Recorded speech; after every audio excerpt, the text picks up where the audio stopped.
ஒருத்தவங்களுக்கு வந்து இந்த ட்வின்ஸ் என்று சொல்லுவாங்க இல்லையா, இரட்டைப்படை, அதாவது இருவராக பிறக்கிறாங்க இல்லையா, அவங்களுக்கு உண்டான கிரக அமைப்பு ஜாதகங்கள்லாம் பற்றின விஷயங்களை பற்றி நம்ம தெளிவாக இப்போ பேச போகிறோங்க. எல்லாருக்கும் வந்து என்ன விஷயம்னா, அந்த ட்வின்ஸ் தாங்க.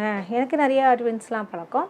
அண்ணன் தங்கச்சி இருக்காங்க, 2 அக்கா தங்கச்சி இருக்காங்க, அண்ணன் தம்பிங்க இருக்காங்க, இது மாதிரி நிறைய பேர் பிறக்கிறாங்க. அதுக்கெல்லாம் என்ன காரணம் அப்படின்னு பார்க்கும்பொழுது, அவங்கவுங்க ஜாதகத்தில் வந்து அந்த புத்திரஸ்தானத்தினுடைய சில விஷயங்கள் இருக்குங்க. இரட்டைப்படை ராசிகள் இது மாதிரி சில விஷயங்கள் இருந்துச்சுன்னா நிச்சயமாக அவர்களுக்கு இந்த ட்வின்ஸ் பிறக்கிறதுக்குலாம் அதிகமான வாய்ப்புகள் உண்டு. இப்போ நிறைய பேருக்கு வந்து ட்வின்ஸ் தான் பிறந்துட்டுருக்குன்னு சொல்லுவாங்க. ஏன்னா என்னென்னா டெஸ்ட் பேபி ஜாஸ்தியாகவே ஆகிட்டுருக்கு. சரிங்களா, இன்று நம்ம பார்க்கக்கூடிய தலைப்பு என்ன அப்படின்னு நம்ம ஒட்டி பார்க்கும்பொழுது அந்த இரட்டைப்படை பற்றினா தான் பேசிகிட்ருக்கோம். அப்படின்னும் பொழுது அவங்க ஜாதகம் இருக்குல்ல, அதில் முக்கியமான ஒரு விஷயம்னா ஜாதகங்கள் வந்து 2 பேருக்கும் ஒரே நேரத்தில் தான் பிறந்திருக்கு. ஆனால் அவங்களுக்கு ஏன் அப்படி வந்து வாழ்க்கை நிலை வந்து ஒவ்வொருத்தவங்களுக்கு ஒவ்வொரு மாதிரி ஆகுது. ஒருத்தர் வந்து அதே ட்வின்ஸில் வந்து பார்த்திங்கன்னா ஒருத்தவங்க ஹவுஸ் ஒய்ஃபாக இருக்காங்க, இன்னொரு பொண்ணு வந்து நல்லபடியாக வேலைக்கு போயிட்டு வராங்க. ஒரு சிலர் வந்து பார்த்திங்கன்னா இவங்களுடைய வாழ்க்கையில் வந்து அந்த குழந்தை இருக்கு இல்லையா, பெரியவங்க பெண்ணுக்கு குடும்ப வாழ்க்கை வந்து சரியில்லாமல் இருக்குது. 2வது குழந்தையாக பிறந்தவங்களுக்கு வந்து குடும்ப வாழ்க்கை மிக அருமையாகவே இருக்குது, ஹவுஸ் ஒய்ஃபாக இருக்காங்க. இதுக்கு என்ன காரணம் பார்த்திங்கன்னா அவங்களுடைய அதாவது பூர்வ புண்ணிய கர்மாக்கள் இதை பற்றிலாம் நம்ம பார்த்துட்டு தான் நம்ம இது வந்து சொல்ல வேண்டுமே தவிர, பொதுவாகவே வந்து இத்தனை மணிக்கு ஒரே நேரத்தில் தானேங்க பிறந்தாங்க, ஒரே லக்னம் தானே வருது, ஒரே ராசி தானே வருது, ஒரே நட்சத்திரம் தானே வருதுன்னு சொல்லுவாங்க. ஆனால் இல்லை, நம்ம கருத்தில் கொள்ள வேண்டிய விஷயங்கள் என்னென்னு பார்த்திங்கன்னா, அது 2 பேருடைய நேரங்கள் இருக்குல்ல. இப்போ ஒரே நேரத்தில் ஒரு 5 செகண்ட் அடுத்தது இவங்க பிறக்கலாம், அல்லது 2 நிமிஷம் கழித்து பிறக்கலான்ற விஷயங்கள்லாம் இருக்குது. அப்போ 2 பேரும் ஆனால் லக்னம் போட்டு பார்த்திங்கன்னா ஒரே லக்னமாக இருக்கும். இதில் வந்து சிலதெல்லாம் வந்து பார்த்திங்கன்னா ரொம்ப அக்யூரேட்டான்ற பேர் உப நட்சத்திரம் சொல்லுவாங்க, சப்லாடு என்று சொல்லுவாங்க. அது சிலதெல்லாம் கொஞ்சம் மாறி இருக்கும், அது நிறைய பேருக்கு பார்க்க தெரியாது.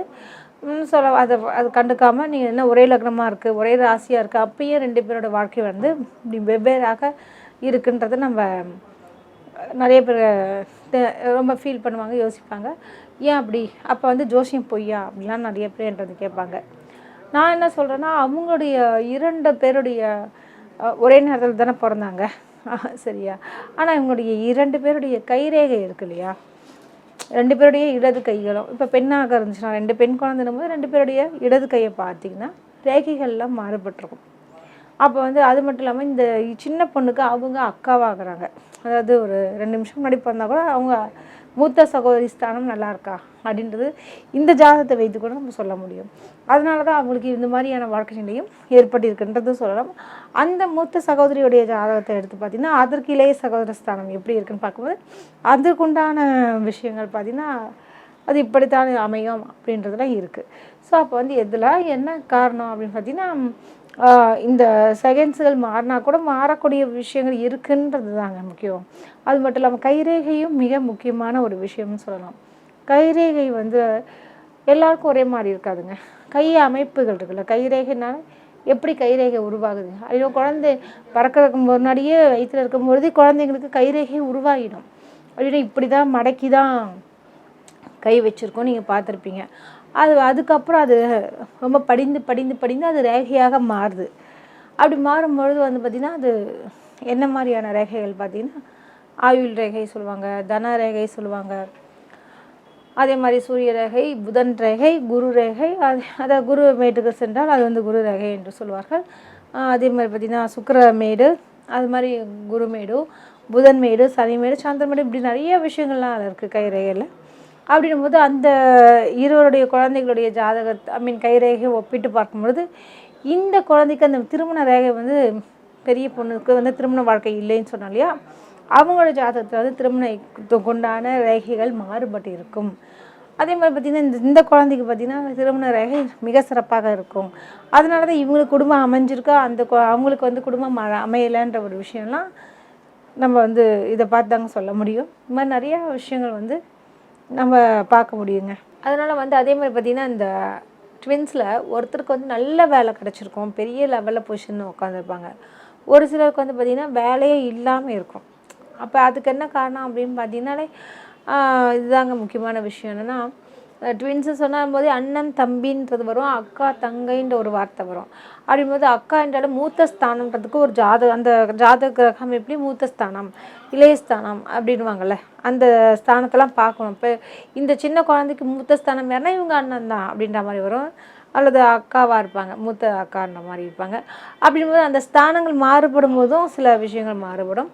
அதே மாதிரி பொதுவாக வந்து இது மாதிரி ட்வின்ஸ் பிறக்கிறதுக்கு என்ன காரணம் அப்படின்னு பார்த்தீங்கன்னாலே இந்த பூர்வ புண்ணிய ஸ்தானம் சொல்லுவாங்க இல்லையா, அந்த இடம் அப்படின்பொழுது இந்த இருவருக்கும், அதாவது குழந்தை 2 பேர் இருக்காங்க இல்லையா, அவங்க 2 பேருக்கும் ஒருத்தருக்கு வேலை கிடச்சிருக்கு, ஒருத்தர் வேலை கிடைக்கல அப்படின்னு சொன்னாங்க இல்லையா. அப்படின்னும் போது அந்த பூர்வ புண்ணியத்தை ஒட்டி தான் அவங்களுக்கு வந்து அந்த பலன்கள்லாம் நடக்குங்க. அது ஒரு முக்கியமான விஷயம். ஏன்னா இப்போ இந்த ஜாதகத்தைப்படியே அவங்க வந்து மூத்த சகோதர ஸ்தானம் சொல்லுவாங்க, அவங்க ஜாதகப்படி இந்த ஜாதகம் இளைய அல்லது இளைய சகோதர சகோதரின்ற மாதிரி வந்துடும். அப்படி பார்க்கும்போது அந்த பாவங்கள் மாறுபடும் பொழுதும் பலன்கள் மாறுபட செய்யும். அடுத்தபடியாக அவங்களுடைய கைரேகைகள் சொன்னோம் இல்லையா, அந்த கைரேகைகள் வைத்தும் நம்ம பலன்கள் வந்து மாறுபட்ட விஷயங்கள் இருக்கும். ஏன்னா வந்து இப்போ தனரேகை என்பது வந்து சொல்லுவாங்க இல்லையா, ஸ்ட்ரெயிட்டாக போகிறது இருக்குது, வளைந்து போகிறது இருக்குது, சந்திரமேட்லேருந்து போகக்கூடிய விஷயங்கள்லாம் இருக்குது தனரேகை பற்றி பேசும்பொழுது. அதே மாதிரி வந்து இப்போ புதன் மேட்டில் இருக்கக்கூடிய ரேகைகள், குழந்தை ஸ்தானம் சம்மந்தப்பட்ட ரேகைகள் அப்படின்றது ஒவ்வொரு விஷயத்துக்கும் ரேகைகள் வந்து நிர்ணயிக்குது. அப்போ பண வரவு இவர்களுக்கு சூப்பராக அந்த தனரேகை நீளமாக ஸ்ட்ரெயிட்டாக போகுது அப்படின்னா நிச்சயமாக அவங்களுக்கு வேலை கிடச்சிருக்கும், நல்ல பணம் சம்பாதிச்சிருக்கும். இவங்களோட கைகளை பார்க்கும்பொழுது அந்த ரேகையை இல்லாமல் இருக்கும், விட்டு விட்டு இருக்கும். அப்படின்னும்போது அவங்களுக்கு கொஞ்சம் தடை தாமதத்துடன் தான் வேலை கிடைக்கும்ன்ற மாதிரி விஷயங்கள் ஒரே வேலையிலையும் இருக்க முடியாது. எதற்கு இதெல்லாம் சொல்கிறேன்னா, இந்த கைரேகை அமைப்பு வைத்து கொண்டு கூட நம்ம அவங்களுடைய அது இருவருக்கும் உண்டான ஜாதக பலன்களை சொல்ல முடியுங்க.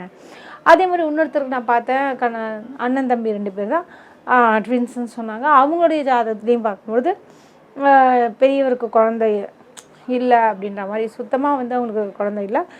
2வது அவங்களுக்காக 2 வாட்டியாவது கர்ப்பம் தரிச்சுது, ஆனால் வந்து அவங்களுக்கு குழந்தை நிற்காமல் இருக்குது, இப்போ ட்ரீட்மெண்ட்டில் இருக்காங்கன்னு சொல்கிறாங்கன்னு பொழுது அப்போ அந்த ஜாதகத்தையும் பார்க்கும்போது அதான் நான் சொன்னேன், மூத்த சகோதர ஸ்தானம் இளைய சகோதர ஸ்தானம் சொல்லுவாங்க. ஆனால் நிச்சயமாக இவங்களுக்கு 2 இது வந்து ஒர்க் அவுட் ஆகிருக்குன்னு சொல்லியிருக்காங்க. நிச்சயமாக இவர்களுக்கு குழந்தை உண்டுன்றனால தான். என்ன காரணம், அவங்களுடைய மனைவி ஜாதகத்தில் அந்தளவுக்கு அற்புதமான ஒரு புத்திரம் வந்து பாக்கியம் இருக்கிறதுனால அவங்க முயற்சி செய்வதற்கு இதெல்லாம் எதுக்கு சொல்ல வரேன்னா, நம்மளோட ஜாதகத்தை வைத்துக்கொண்டு இவர்களுக்கு இப்போ எப்படி சொல்லுவாங்களே, ஸ்கேன் பார்த்துட்டு தான் முடிவு எடுக்கணும் அப்படின்ற மாதிரி ஒரு விஷயம். இது ஜாதகம் என்பது ஒரு ஸ்கேன் மாதிரி தாங்க. இவங்களுக்கு இப்படிலாம் இருக்கும் அப்படின்றத பார்க்கும்பொழுது அதற்குண்டான பரிகாரங்கள், கடவுளை வந்து நம்ம துதிப்பது, அவங்களுக்கு வந்து நல்லபடியாக அந்த சொல்லுவாங்க இல்லையா, குலதெய்வ கோவிலுக்கெல்லாம் சென்று வருவது, இவ்வாறான விஷயங்கள், பரிகாரங்கள் இது எல்லாமே கரெக்டாக பண்ணியிருந்தோன்னா நிச்சயமாக நாம் விரும்பிய விஷயங்கள் அனைத்தும் கிடைக்கும். அதனால் வந்து ட்வின்ஸ் பிறந்துருச்சுனால இவங்களுக்கு 2 பேருக்குமே ஒரே மாதிரி தான் இருக்க வேண்டும் என்ற ஒரு அவசியம் இருக்காது. காரணம், அவரவர் கர்மாக்கள் படி தான் அவங்க பிறக்கிறாங்க. கர்மாவை அழிப்பதற்காக, அதாவது முடிப்பதற்காகத்தான் வந்திருக்காங்களே தவிர வேறு எதற்காகவும் இல்லைங்க. சரிங்க, இது மாதிரி இன்னொரு தலைப்பில் பேசுகிறேன். நன்றி, வணக்கம்.